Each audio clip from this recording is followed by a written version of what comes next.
mum's name was Joan Ramshaw. She was 81 and a little active, but she wasn't quite ready to go. But the COVID just takes some and not others. On December the 6th, at about 7:30 in the morning, when I got a phone call from my mum in extreme agony, saying that she'd fallen over in her bedroom. By the time I got there, she was on the phone to the ambulance service. She's obviously in a bad way, and it was obvious to all of us that she'd broken her hip. But she got took to hospital, obviously with the COVID, wasn't allowed to go in and see her at all, but could take her food and send messages up each day through the voluntary desk by the reception. Was speaking to her on the phone. She'd been operated on the 7th, spoke to her on the 8th and the 9th, and a doctor that said the operation had gone well. But my mum knew she was in for a long haul with the physio getting back on her feet. She was fed up.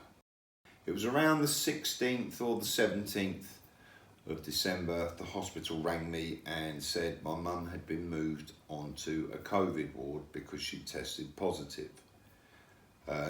They also said that she'd had 2 negative tests in the days prior to this, but that she could have had it and it not shown up on the negative test. Christmas Eve came, the hospital rang again and said that mum had been put onto oxygen. The days leading up to the 28th, when she died, it seemed like she'd just welcomed getting the COVID. Got a call on the 27th, day after Boxing Day, would I like to go up for an end of life visit, which was brilliant. My mum recognised my voice, opened her eyes and was just so happy.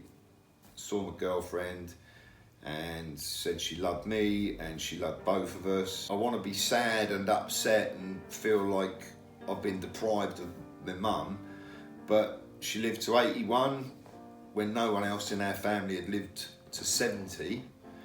I knew how unhappy she was, so I think being upset was maybe being a little bit selfish. It was just the right time. COVID was her way out.